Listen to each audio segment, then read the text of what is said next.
Olá, amigos e alunos.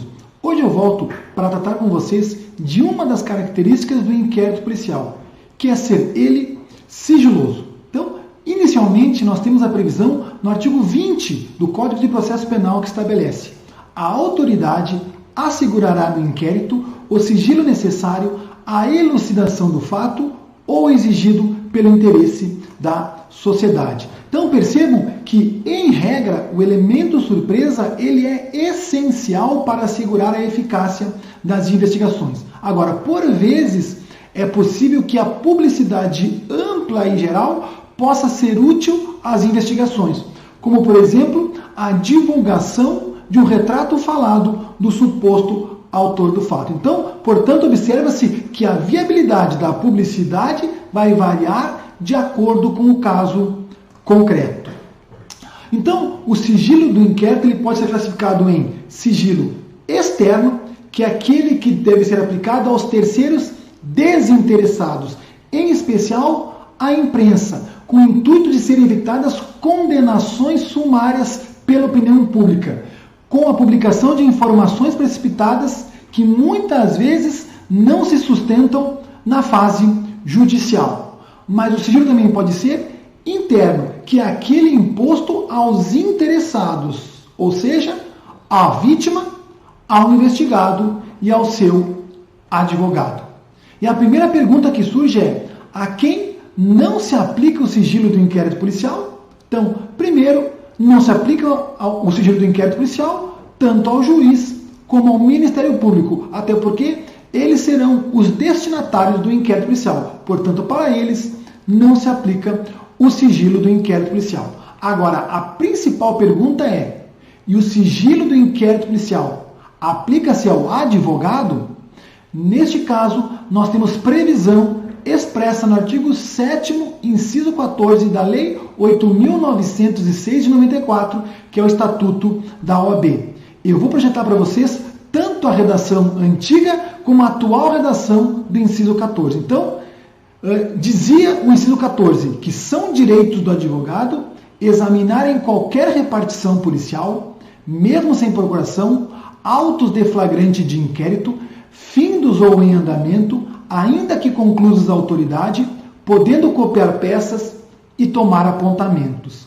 Posteriormente, esse inciso ele foi atualizado, então tem uma nova redação dada pela Lei 13.245 de 2016, que na verdade ele adaptou a redação do inciso com a decisão do Supremo Tribunal Federal que possibilitou a investigação criminal pelo Ministério Público. Então, hoje, a redação atual vai dizer que são direitos do advogado examinar em qualquer instituição responsável por conduzir a investigação, então, tanto a Polícia Judiciária como o próprio Ministério Público, mesmo sem procuração, autos de flagrante e de investigações de qualquer natureza, então pode ser um inquérito policial ou até mesmo o procedimento investigatório criminal a cargo do Ministério Público, findos ou em andamento, ainda que conclusos a autoridade, podendo copiar peças e tomar apontamentos em meio físico ou digital. Então, até essa parte final do inciso, ela adaptou às novas tecnologias. Então, qual que é a finalidade, qual que é o objetivo deste inciso 14 do artigo 7º do Estatuto da OAB? É que se o advogado não tivesse acesso aos autos do procedimento investigatório criminal, tanto do inquérito como o próprio PIC a cargo do Ministério Público, estaria por completo esvaziado a previsão do artigo 5º, inciso 63 da Constituição Federal de 88, que estabelece, eu vou projetar para vocês, que o preso será informado de seus direitos, entre os quais o de permanecer calado, sendo-lhe assegurada a assistência da família e de advogado. Então, de nada adiantaria o investigado poder ter acesso a um advogado se o advogado não pudesse ter acesso aos autos do inquérito e aí, com base nele, poder orientar tanto o investigado ou pode ser até o indiciado. Posteriormente, o Supremo Tribunal Federal editou a súmula vinculante número 14. Eu vou projetar para vocês. Olha o que diz a súmula vinculante número 14. É direito do defensor, no interesse do representado, ter acesso amplo aos elementos de prova que, já documentados em procedimento investigatório realizado por órgão com competência de polícia judiciária, digam respeito ao exercício do direito de defesa. Então, o Supremo Tribunal Federal editou essa súmula vinculante após diversos julgados entendendo pela possibilidade de acesso do advogado aos autos do inquérito policial. Então, a primeira observação é que não há necessidade de o advogado apresentar a procuração, salvo se houver informações sigilosas no procedimento investigatório, como, por exemplo, a quebra de sigilo de dados, como, por exemplo, bancário, telefônico, financeiro, fiscal, ou em caso de crimes sexuais. Inclusive, essa é a previsão expressa do parágrafo 10º do artigo 7º do Estatuto da OAB, que diz: nos autos sujeitos a sigilo, deve o advogado apresentar a procuração para o exercício dos direitos de que trata o inciso 14. Então, em regra, o advogado não precisa apresentar a procuração, salvo no caso de existir informações sigilosas. Uma segunda observação é que o acesso ao advogado diz respeito às diligências já realizadas e documentadas nos autos do procedimento investigatório. É o que nós chamamos de um direito retrospectivo. Portanto, ele não abrange as diligências que ainda estão em andamento.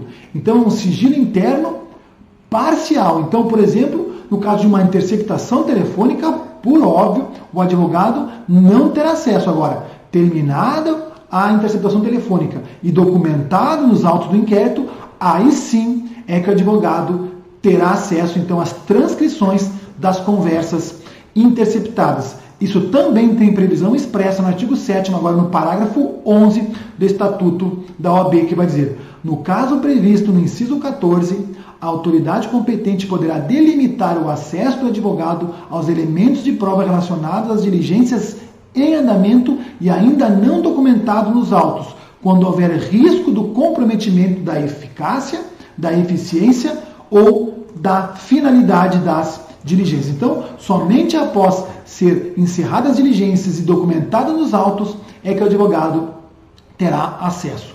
Nós também temos uma previsão no parágrafo 12 do artigo 7º que vai dizer: a inobservância aos direitos estabelecidos no inciso 14, o fornecimento incompleto de autos ou o fornecimento de autos em que houver a retirada de peças já incluídas no caderno investigativo implicará responsabilização criminal e funcional por abuso de autoridade do responsável que impedir o acesso do advogado com o intuito de prejudicar o exercício da defesa, sem prejuízo do direito subjetivo do advogado de requerer acesso aos autos ao juízo competente. Então, não pode a autoridade policial ou o próprio promotor de justiça, se ele já encerrou a diligência e já documentou nos autos do procedimento investigatório, ele não pode retirar essas peças quando for dar acesso ao advogado, sob pena de responsabilidade criminal e administrativa.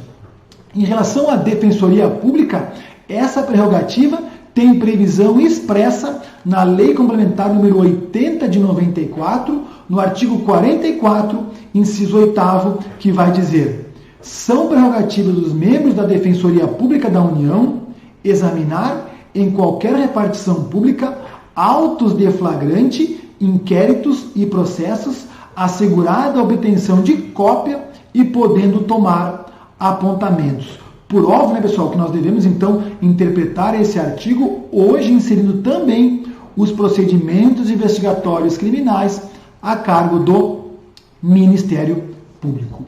Então, cuidado, pessoal, porque, em regra, não há a necessidade de uma autorização judicial prévia para acesso aos autos do inquérito policial pelo advogado. Mas cuidado com a previsão do artigo 23 da Lei 12.850 de 2013, que é a Lei do Crime Organizado, que vai dizer: o sigilo da investigação poderá ser decretado pela autoridade judicial competente para a garantia da celeridade e da eficácia das diligências investigatórias, assegurando-se ao defensor, no interesse do representado, amplo acesso aos elementos de prova que digam respeito ao exercício do direito de defesa, devidamente precedido de autorização judicial, ressalvados os referentes às diligências em andamento. Então, nós temos uma previsão expressa, então, em relação à autorização judicial para acesso aos autos do inquérito na lei do crime organizado.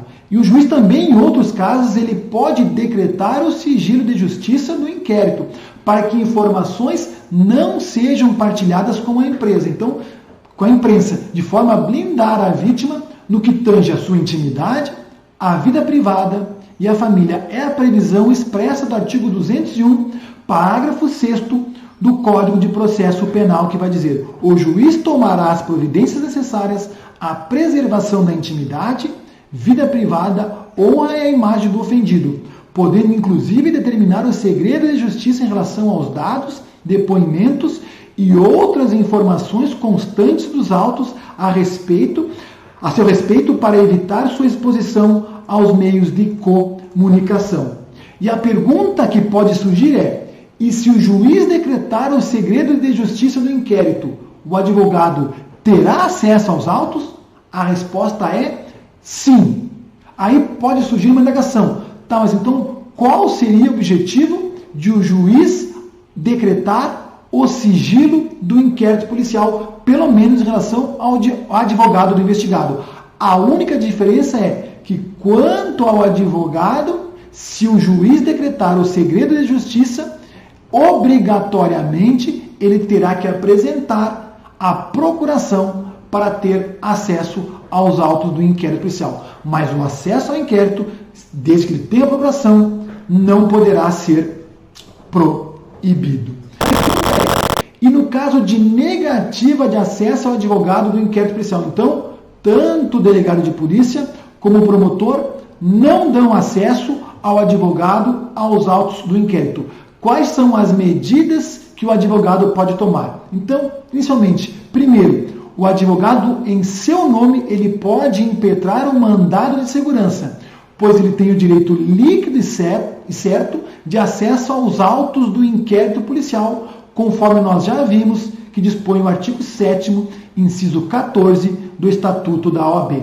Mas também hoje ele pode entrar com uma reclamação no Supremo Tribunal Federal por violação da súmula vinculante número 14, conforme dispõe o artigo 103A, parágrafo 3º da Constituição Federal. E eu só gostaria de destacar que o professor Renato Brasileiro, após a inclusão do parágrafo 12 no artigo 7º do Estatuto da OAB, ele entende que o advogado poderia pedir o acesso aos autos por uma simples petição ao juiz competente, tendo em vista a previsão da parte final do parágrafo 12 do artigo 7º do Estatuto da OAB, que vai dizer, então, que a inobservância aos direitos estabelecidos no inciso 14, o fornecimento incompleto de autos ou o fornecimento de autos em que houve a retirada de peças já incluídas no caderno investigativo implicará em responsabilização criminal e funcional por abuso de autoridade do responsável que impedir o acesso do advogado com o intuito de prejudicar o exercício de defesa. E ele vai dizer que aqui, sem prejuízo do direito subjetivo do advogado de requerer acesso aos autos ao juízo competente. Então, para Renato Brasileiro, bastaria o advogado pedir o acesso por uma petição simples ao juiz competente.